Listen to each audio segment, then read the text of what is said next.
Ladies and gentlemen, welcome back to the Indie Zone. We will now evaluate page 10 of the Affidavit of Probable Cause. It begins with Detective Payne writing that Officer Whitman, who, as we learned in the last episode, was the second of two Washington State University officers who located a car registered to Mr. Kohberger within 30 minutes of each other, that he also ran the car and that it returned to Kohberger with a Washington tag.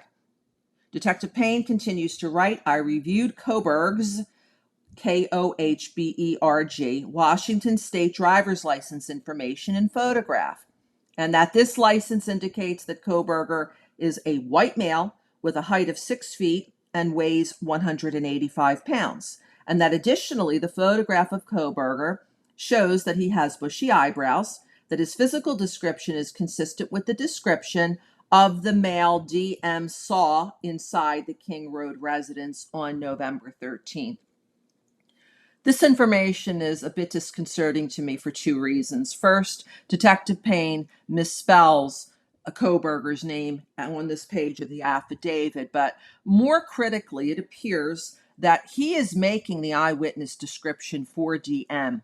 You'll recall that back on episode 4, we talked about DM's stating that she saw a man with bushy eyebrows with a mask on covering his face and his nose that appeared to be of a certain height, and she described his physical makeup as more athletic, not muscular. In my experience, it would always be DM, not Detective Payne, who would be looking at a photograph, perhaps in a throwdown of 5 photographs, with the witness stating, yes, person number 3 appears to match the person that I saw inside the house. It appears here, however, based on my reading of the affidavit, that Detective Payne is making that call. The affidavit goes on to talk about two traffic stops of Mr. Kohberger prior to November 13th, 2022. The first of which occurred in Moscow. It occurred on August 21st, 2022, where he was detained as part of a stop in Moscow by a Corporal Duke of the Latah County Sheriff's Department. At this time, Detective Payne, looking at body camera footage and also records of the stop, learned that Mr. Kohberger appeared to be the sole occupant of the vehicle. He was driving a white 2015 Hyundai Elantra with Pennsylvania plates, LFZ 8649, which was set to expire on November 30th, 2022. And although it's not stated here, Mr. Kohberger's date of birth will be given later on in the affidavit as November 21st, 1994. And this may be the reason why his license was set to expire at the end of the month. It goes on to talk about that during this stop, that Mr. Kohberger gave his cellular phone number, which is hereinafter referred to as the 8458 phone, and that investigators conducted electronic database queries and learned that this 8458 phone is a number issued by AT&T. This phone will become critical later on in the affidavit.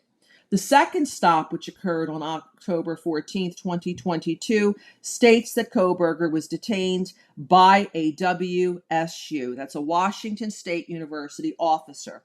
And upon review of that body cam footage and reported the stop, Kohberger was the sole occupant and was driving a white 2015 Hyundai Elantra with Pennsylvania license plate number LFZ 8649.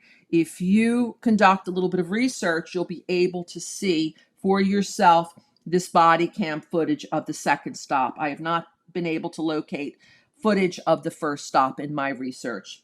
The affidavit goes on to state that on November 18th, 2022, according to Washington State licensing, that Kohberger registered his 2015 white Elantra with the state of Washington, and that he later received the Washington plate bearing CFB 8708. Prior to this time, he had the Pennsylvania license plate, and that according to Detective Payne's research in Pennsylvania, a front license plate is not required. This takes us to the end of page 10. Please join us next time when we will evaluate page 11. Thank you.